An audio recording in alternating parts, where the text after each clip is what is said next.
Let's talk supply chain. So welcome to the show, Michael. Great to be here, Sarah. I am so excited to have you here. I have been hearing a lot about EFW, but That's I know awesome. that it goes by another name, and we're going to get to that in just a second. Okay. So why don't you talk us through the journey and the evolution of Estes Forwarding, or EFW, Yeah. and what exactly it is that you do. Yeah, that's an exciting story. So EFW stands for Estes Forwarding Worldwide. Love Estes is the largest privately held transportation company in the United States, based Wow. in Richmond, Virginia. 91 years old. The bones of it really primarily in LTL. It's a big asset based company, 21,000 employees. And about 19 years ago, Scott Fisher, who's our CEO at EFW today, came to the Estes organization. We had a marketing partnership with a company he was with and said, hey, I want to start a freight forwarding arm under the umbrella of Estes. And so Okay. the Estes leadership team and family said, let's do it, and funded it. And that was 19 years ago. And Wow. we've grown tremendously. Yeah. So EFW, the E, we're very proud of that E in EFW because it is Estes. And I've been with Estes for 22 years before I came to EFW. Wow. Well, you know that forwarding is in my background. Logistics is totally in my blood because Yes. I spent 20 years myself on the logistics side in international freight, warehousing, you name it. And so it's definitely my world. So talk to us a little bit about exactly what you do over at EFW. We're a truckload brokerage. We are in the warehousing business. We have about 4 million square feet of warehouse space. Nice. We're a domestic, expedited, kind of that traditional freight forwarder, that domestic hotshot expedited. We do international, air, ocean, import, export. We actually have an amazing trade show exhibit services division that Really? does this kind of stuff. Awesome. And Okay. you know, some of the booths that were delivered here were customers of ours. So yeah, we have a full suite of logistics services. Yeah, and kind of a one solution for everybody. Yeah, Right? we do have some of our best customers are those that we get to do a lot of things for them. A lot Yeah. of times relationships start with one or two, maybe it's truckload or Yeah. and they grow and expand. Yeah. Yeah, and I know a lot about trade show logistics, and that is not easy. So, No. but let's talk about trucking, Okay. because trucking has been really at the forefront of what we've been talking about in supply chain, and it's Yeah. something that you do, right? I mean, Yes. we're looking at labor shortages. I mean, also in the warehousing too, but like Yes. labor shortages, fuel prices, that kind of thing. What should people be really thinking about for trucking going into 2023? And how they're thinking about their domestic transportation. Yeah, the trucking landscape is it's been crazy, especially over the last several years through COVID. We're still dealing with capacity issues in some areas, not as bad as maybe a year ago. It's improved, but we've still got capacity constraints. It's still a tremendously fragmented business, right? I mean, I forget the stat that the majority of truckload carriers that are out there have 5 or fewer power units, and so just literally, hundreds of thousands of small trucking companies out there running around. So it's fragmented. I think we're seeing a lot of great technology come in to help solve for some of that. Yeah. Fuel. It's still high. It's been on the way down, so that's a good thing. Hopefully, it continues, and so I think it's an exciting space to be. But driver shortages is something that I don't think there's an end to anytime soon.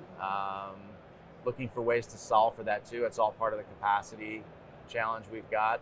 Just the population bubble of the baby boomers kind of getting older, and a lot of drivers are in that bubble, so we're having to replace them. But anyway, it's a lot going on in that space right now. Yeah, and it's a big topic right now, right? But talk to us a little bit more about how you help your customers really tackle some of the challenges that are in supply chain. And also, a lot of customers and organizations in supply chain are thinking about their supply chain as a competitive advantage. Oh yeah. So how do you support them in that? How do you partner and collaborate with your customers to really help them have that competitive advantage? It's a good question. because we're the non-asset entity under the Estes umbrella, we're in this really unique position to be anchored to this, $5 billion, 91-year-old, debt-free company that, I call it the Rock of Estes. And then we're able to be this nimble non-asset provider. We call ourselves a kind of a hybrid forwarder, a hybrid logistics provider. So we're able to extend. We're not constrained by just some companies. If they use just asset providers, they're constrained by the assets of that company. We're able to, we have 10,000 asset providers that we work with, but we're backed by this great network. So that's a real advantage for our customers. The scope of our services, often we'll get in and it's around one particular solution they need help with, and our team does a really good job, I think, of learning about the hot spots in their supply chain. We invest a lot of time at the executive level. We have very strategic conversations with our customers, and we have so many different things we can solution for. So, I'm sure we'll talk about some more of those things. But yeah. Yeah, and I think customer service is really top of mind for you, and it's obviously top of mind for your clients as well. Customer service, customer experience is how they retain their customers, right? It's how they get new business. And I think you've adopted the Net Promoter Score in really achieving high customer satisfaction and service for your clients. So talk to us through that and why that's so important. Yeah, I gave a talk yesterday downstairs. The title was CX and Logistics, a Power Couple, right? It's this fusion of CX and logistics. Love that. It's huge. The opportunity to drive customer experience through that supply chain or through the logistics process is tremendous. A lot of people think of customer experience as all that customer-facing customer service or sales or marketing, but really a lot of the impact that we feel as customers when something's delivered to us in a home delivery environment or it's all the problems originate in the supply chain. So true. I think we talk to our customers about that. It is a real focus for us. NPS, we adopted a number of years ago. NPS is a cool metric if you think about it. It's not just on a scale of 1 to 10, how happy are you, how satisfied were you? It's how likely would you be to refer us, right? That's a more critical lens, and that's huge for forwarding and. Yeah, it makes you stop for a moment, and so customers are a little more critical. We have a really well evolved and granular NPS program. We follow up with our customers via email, over the phone, via text. We reach out to a tremendous number of if we have any detractors, we want to know what happened, how can we make it better. We recover really well, and then I think one of the ways and customers, it's not as easy to see, but we take that data in a very granular way. We analyze it, we carve it up, and we learn from it. And very specifically, we could learn that we have a problem maybe with a driver team in a particular market. And we address it very specifically. Or maybe we've got something that's a little more systemic, and we say, we've got 27 kind of comments coming out around this. Let's go to work on that in our operation and try to tune that up. So that NPS program's been huge for us.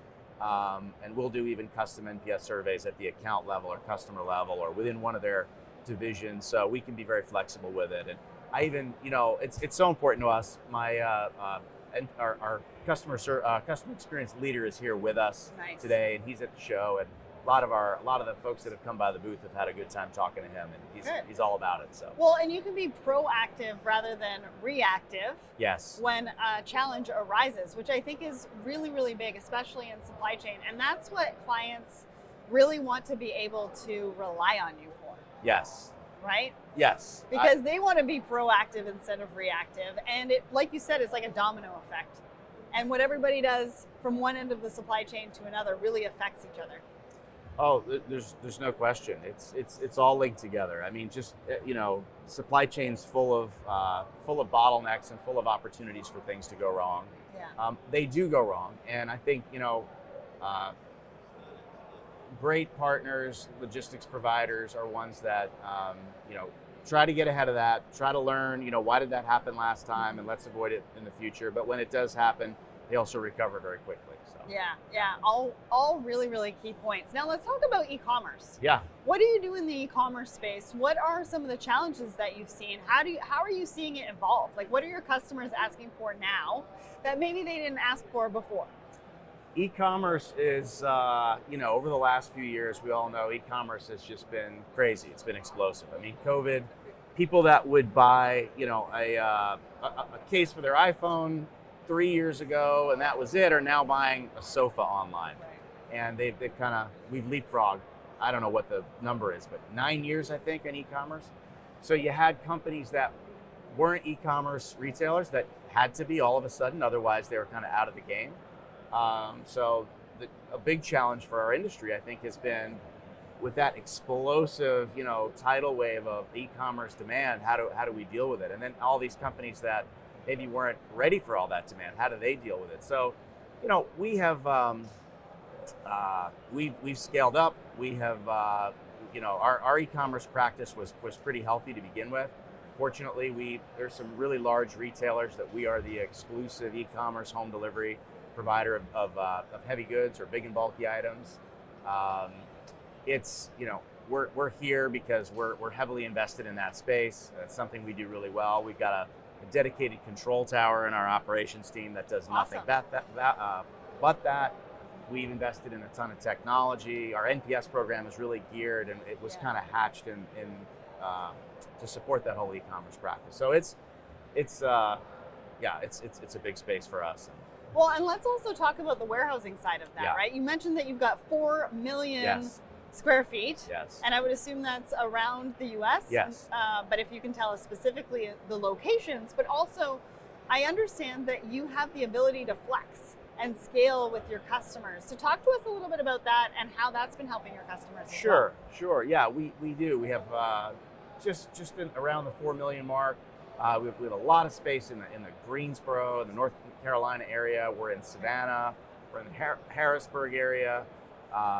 In our stations are also warehouses. So Los Angeles, Dallas, Chicago, Atlanta, and we're expanding. So being a forwarder and a logistics provider, and also having space, has allowed us to come to our customers. Some of our customers, especially with COVID and with all the supply chain bottlenecks, they couldn't rely on just-in-time inventory anymore. They wanted to get some of that inventory a little bit closer to their markets, and we've been able to pull that into our facilities and help them in a lot of ways. So that's been huge.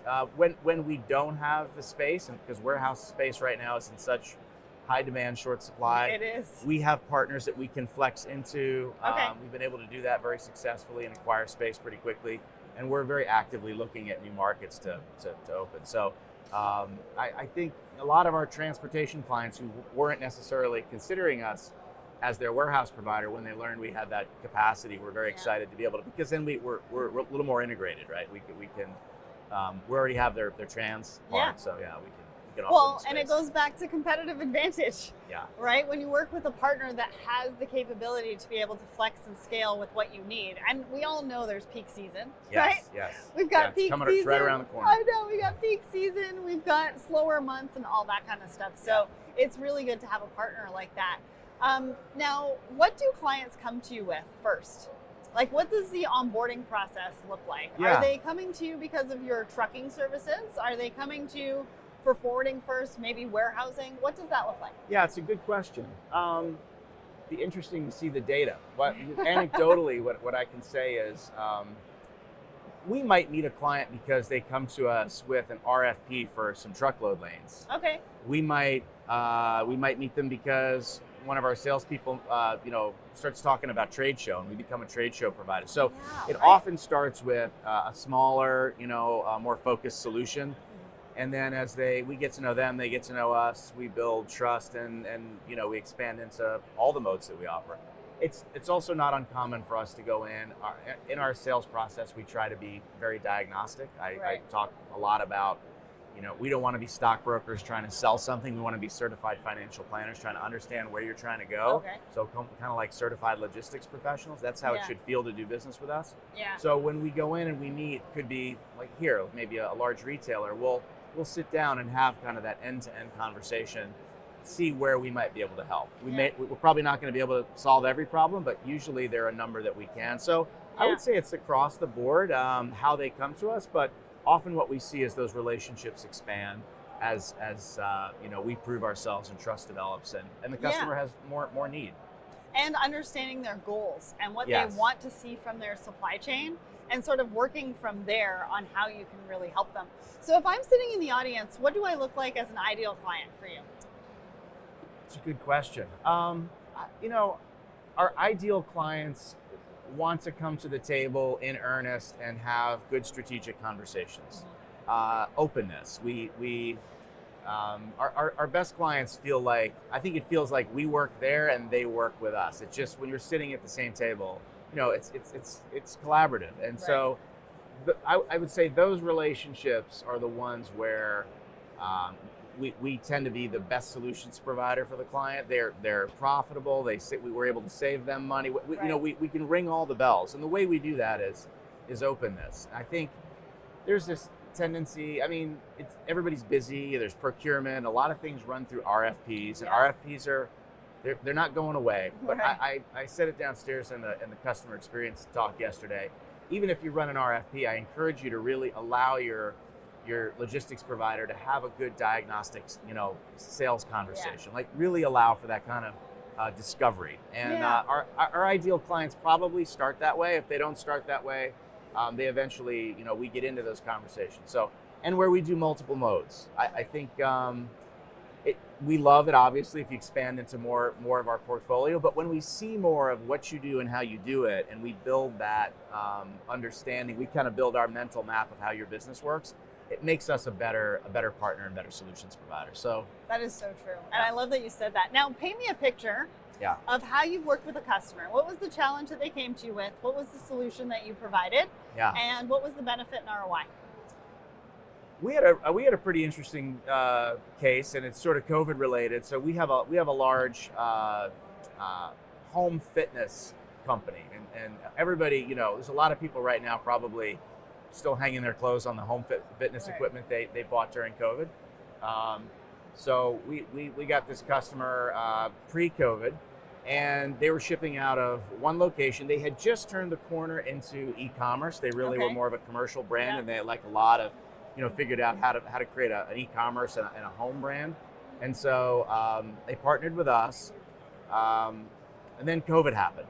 Right. And they went from, the exact numbers, but like 3,000 units a month to 20,000 units. Wow, and that's huge. And they were planning on doubling, and that would have been a lot, and it just went crazy. So now, you had all the challenges of capacity constraints, you had all of that, and now they got to get these things into people's homes during COVID. So we were able to go from one warehouse and forward stock their inventory into, I want to say it's 4 or 5 locations around the country. We built, we wrapped our Net Promoter program around them. I would say we helped them become an e-commerce, develop their e-commerce solution. And yeah, it's a great story. They're still a big customer today. Our services continue to expand, and it's been a great partnership. We look at it as a partnership. And when I think of them, when you talk about what does a great customer look like, these are folks that we sit across the table with and work through issues, and it's fluid and regular QBRs, lots of discussion. We have a whole team wrapped around what they do. We assign what we call our manager of client relations, and MCR, and so they have a dedicated resource. We have a control tower that supports them. You asked how we onboard somebody, so we have a very thorough onboarding process. Our executive team is involved in that. We have written SOPs. Our CEO is involved in those conversations. So onboarding is something we take very seriously, because we, if you plan for it in the beginning, it's more likely to go right, absolutely, at the end. So. Well, and to have a reliable partner to go from 3,000 units to 20,000 units and double month over month after that, that is just money in the bank, right? Yeah. Because you can trust the person and the company and the team that you're working with, and that is what you really need in a logistics partner. Yes. So if people want to get in touch with you, what's your website? How can people get a hold of you? Yeah, we're at efwnow.com. I like that, efwnow.com. EFW Now, yeah, right now. efwnow.com. There's a lot of contact info there. You can reach out to sales@efwnow.com. I would love for people to connect with me on LinkedIn. Reach out to me on LinkedIn. I'll connect with them and get them in touch with the right folks to have a conversation. So amazing. Well, you heard it here today. Logistics providers can be your partner and collaborators for the future, and they are somebody that you can rely on, especially when it comes to EFW, to really take a look at your logistics strategy and make sure that you are doing everything that you can do to have a competitive advantage in your supply chain. So Michael and the team at EFW, thank you so much for joining us Sarah, today. it was great to be here. Thank you.